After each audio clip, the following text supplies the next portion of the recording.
Welcome back to another week of the Marriage and Real Estate Podcast. I'm Kevin Shelton, missing one half of my hosting team, my wife. But we didn't want to miss the opportunity to come and talk to you guys, especially with everything going on in real estate and going on in the world today. I definitely thought it was important to get out and speak to some of the things that I've been seeing online. It's very interesting. In the past week, they released an investigative report by ABC 13 on appraisals in Black and Brown communities. And I thought it would be the perfect topic to talk about here today on the podcast. So today we'll be talking about gentrification. We'll be talking about appraisals, some of the pitfalls investing in urban areas, and how we've overcome it in a lot of ways in our business, but also how you can navigate around it as an investor. So, to give a background on the article, ABC 13 did a 2-year investigation on values in Black and Brown areas and how, based on the demographics of the occupant of the home, a home can be severely devalued to the tune of $500,000. So they looked at several different areas. Our market, Houston, was one of them. And they showed a trend in disparity across not only Black and Brown areas, but also based in Black and Brown occupants of the home. There's a lot of articles that have come out. There was a couple in San Francisco that had a white friend list their house, or a white friend meet the appraiser to get a second opinion appraisal on their home, and their value went up, $500,000-$600,000. And then there's stories across the country of other couples, other families experiencing very similar things. I know when my family was moving into, at the time it was historically white area, now it's a more dominant minority area. It was very hard for Black families to even buy into this area. So my grandfather had to use his kind of proxies to buy into these areas. And there's lots of stories about families buying into Riverside Terrace and Third Ward, where a white secretary or a white coworker was the one who, met the showing agent, things like that, put the offer in on the homes. So it's been going back since the beginning of essentially our time since segregation.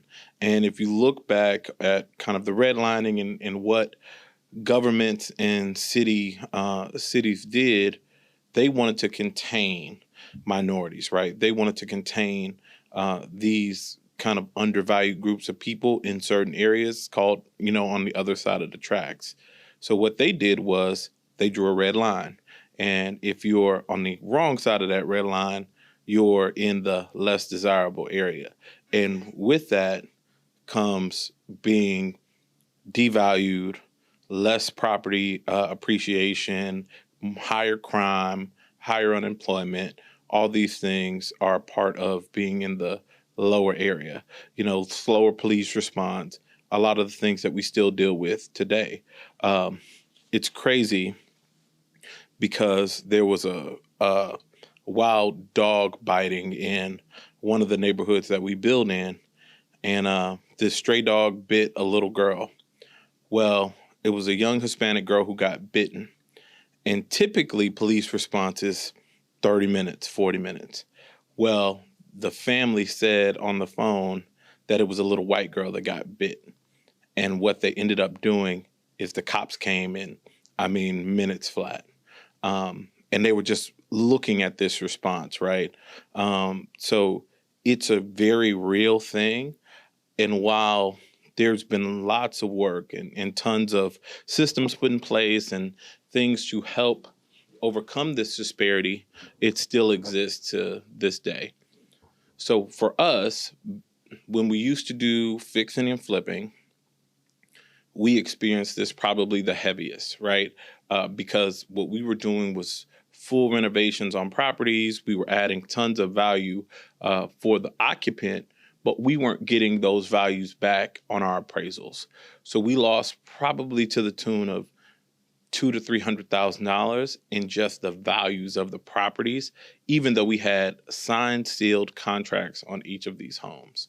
So it was devastating for us at the time, and it was really why we pivoted out of fixing and flipping, because one of the things that you can't do is you can't overcome a tidal wave. You know what I mean? And the hardest part about being a real estate investor is measuring risk, and the combination of lower appraisals, right? You're already dealing with a lack of lending, the gap in funding in these areas. There's already kind of stigma.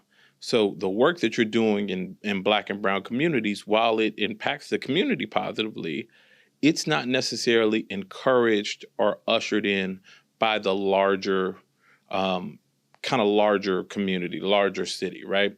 So our neighbors love to see us come in, but our neighbors aren't, able to give $1 towards a development, and they're not able to stop the city or these appraisers from devaluing the work that we're doing in the community. So it makes it extremely hard to buy back the block and build the block when the bank's against you. The headwinds of the appraisers and the kind of market doesn't necessarily work in your favor. There's a really, really bad combination there that equals bad deals when there's a lot of value to be had. And I found that there's a lot of people who stop investing in these Black and brown areas because of that, because they don't want to experience losing money or trying to fight an uphill battle against an appraiser who maybe has a stigma against a certain area and feels like it's less valuable, even when it's perfectly safe, perfectly great, brand new home, or whatever the case may be. So now that we've talked about some of the background, one of the things that I really want to talk about is the disparity on the front and the back end, right? So on the front end, you're dealing with a disparity in the purchase side. So whether you're buying a raw piece of land or an existing home, you're going to get banks that don't see the value in the area the same way you do. So your appraisals are low when you purchase too. And what that means is your loan to cost or loan to value is lower, right? So if you said, okay, I'm going to buy a house for $50,000, I want to put $50,000 in it, and my goal is for it to be worth $200,000. Well, they're going to say, well, you're paying $50,000 for this house, but we think it's really worth $25,000. And you want to put $50,000 in this house, but we don't want to take that risk. So we're going to give you $50,000, so half what you need, right? Even though your plan is to achieve double in value. And it's your job to make up the difference in that. And the hard part of that is a lot of us are starting off with very limited resources ourselves. So you're putting your life savings to try to essentially create new value that otherwise doesn't exist. And a lot of times that's a very, very steep hill to climb. I know for us, before we were really as educated as we were when we were just getting started, there were a lot of deals that didn't pencil out because the banks weren't giving us the value. So I think about one property that we actually had. It was an REO from the bank. We had put $5,000 hard earnest money down. Hard earnest money means that we don't get it back, right? And this was our first time risking $5,000. It was a lot of money for us at the time. And I remember having a conversation with Aisha, and she was like, all right, you better not lose this money.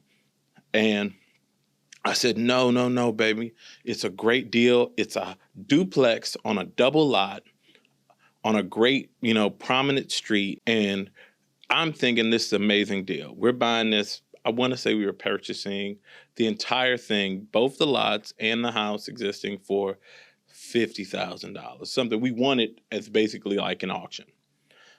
Well, we took it to one of our hard money lenders at the time, who's way more traditional, not necessarily very encouraging for minority areas.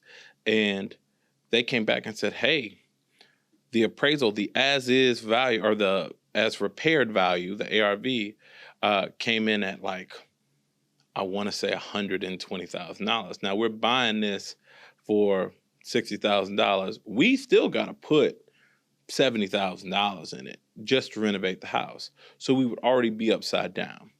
And that deal didn't work.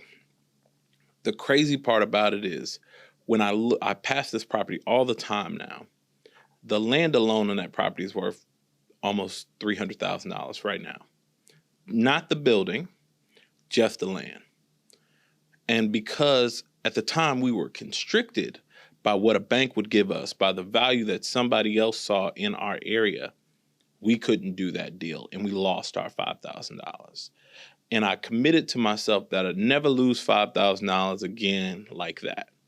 Now, mind you, past that point, we lost a lot of other money in a lot of other ways. But we didn't lose $5,000 like that again because I told myself I'm going to educate myself on how to come around the bank, basically, how to be more creative, whether it's buying the deal down, whether it's being more creative in how we raise money for projects, kind of going around the traditional rules of, what a bank is going to see the value in, which during that time was our major pivot from renovations to all new construction. And the reason why we did that is because at the time that we started developing in South Houston, there was no new construction.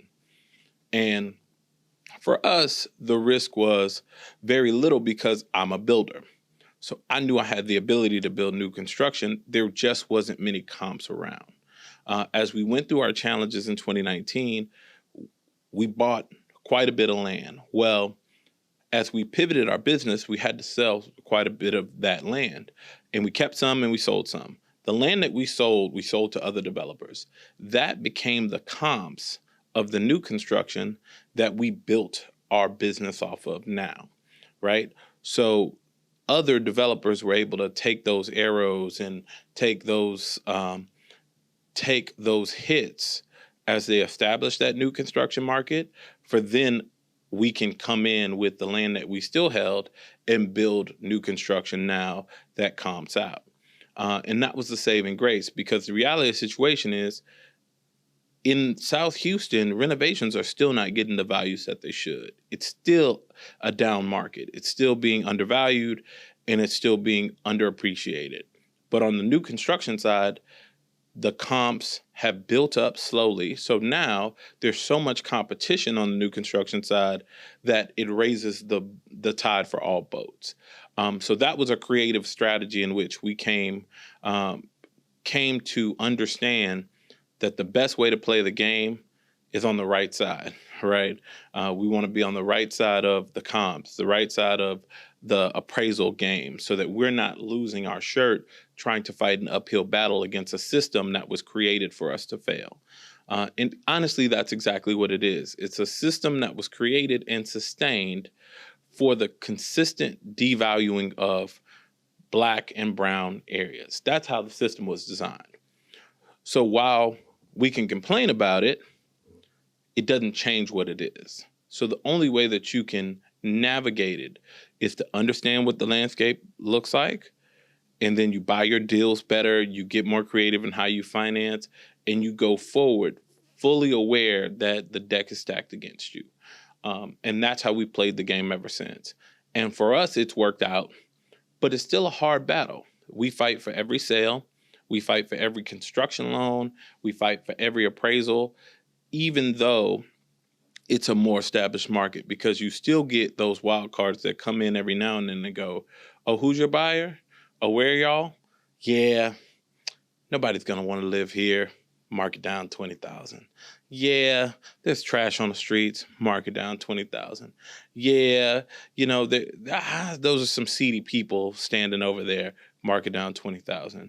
And here you are with a house that you want to sell to a buyer that's willing to pay your price, and the only value that can be justified is $60,000 lower than what you intended it to be. And that's just a devastating reality of real estate, not only in the investment space, but in the ownership space in these Black and brown areas. Now, one of the things that the article highlighted is as demographics shift, these values change. So what you find is as an area lightens up demographically, you see values increasing. as, the ethnicity and the faces change, and now you have, joggers down the road, and you have the Starbucks popping up. You see a lot of values go through the roof because now the companies come, the banks come, and they say, "Oh, you're right on the other side of the tracks, right on the other side of downtown. This is great. This is a I don't even know where this area came from. It's free territory. It's newly discovered. It's, no man's land, even though it could be an established community for 50, 60, 70 years where, it was where all the black doctors and all the families worked their butts off to buy there. Now it's new land. And they come in and they say, well, we think this is an amazing opportunity for us. And we think it's an amazing opportunity to build a new culture and to build a new neighborhood. And they rename it. And whether it's a Soho or a Boho or, one of the we'll call them the hoes, right? That's how all these neighborhoods get reclassified. And that's how all these neighborhoods get changed over to something much different than where they started. And the reality of the situation is there's a lot of wealth transfer lost in that. And as folks sell off grandma's house or, you can't maintain the taxes, Black wealth just decreases. Hispanic wealth just decreases because we don't have the dollars to hold on to these properties as we ride this wave up.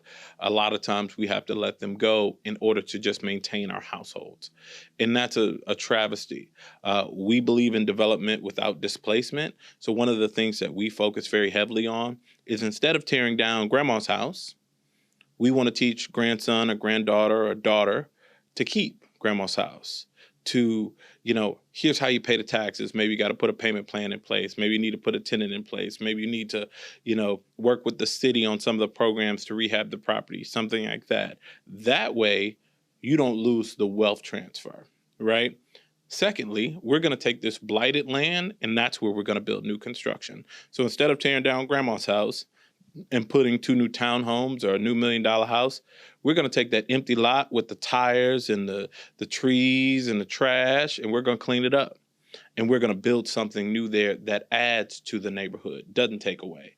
And then we're going to have a cohesive neighborhood where grandma's house can be next to new construction, can be next to multifamily, that can be next to a little corner store, that can be next to maybe a little beauty shop or some kind of commerce inside the community. So now you have a more mixed community. We mixed affordable housing with market rate housing, and we try to get the best of all the worlds. Because the reality of the situation is communities and cities are built on people at different walks of life and different stages. So you have somebody who's lived there for 50 years. We took a house that had been unoccupied for 20 years. We started renovating it. The house fell down on itself, so we ended up building a new house. That new house we built was right in between a vacant, blighted lot and a lady who had lived in that neighborhood for over 70 years, who was in her 90s, right? She could tell us the entire history of the neighborhood. She was so happy to see us coming to do something with that land because she knows she worked her butt off. Her and her late husband, worked their butts off to buy the house. He was an engineer at, wherever, and such down the street worked for GE, and such down there worked for Grocery Supply. And there's so much richness in the fabric of the neighborhood that you don't want to destroy with development. You want to add to the patchwork without taking away the foundation of what the neighborhood really was and still can be, right? And with that comes people who appreciate what the existing neighborhood's makeup is versus wanting to create something new on top of it, right? And that's fundamentally what we believe and what our development strategy has been. And one of the ways that we've chosen to combat and overcome these, honestly, horrible circumstances that they've created for our communities. Because regardless of what they say, we see the value. And regardless of what they tell us is worth, we know there is something here greater than dollars and numbers on a spreadsheet on somebody's book who doesn't care about the lady who worked her life to buy this house, or the young couple who was raised in this neighborhood, maybe down the street in an apartment, and went to school and wanted to come back home and raise their family. We care about all those things, and we're responsible for our communities. And at the end of the day, we'll end up better and stronger with a more robust economy and more resilient than we've ever been because we took charge of our own communities. And that's our solution for not only this appraisal issue, this redlining issue, gentrification, and all the things that happen in Black and brown areas. Because at the end of the day, nobody's coming to save us. It's our responsibility to save ourselves. Well, thank you for letting me be on my tangent. And follow us on all social media and smash that like button and that follow button and notification bell. And the next time y'all want to hear me talk about some of these more salacious issues, because my wife ain't here, that's the only reason I'm able to talk like this, drop me a comment. Let me know if you like this. And we'll see you on the socials, and we'll see you next week for another episode of Marriage and Real Estate. This is Kevin Shelton. I'm out.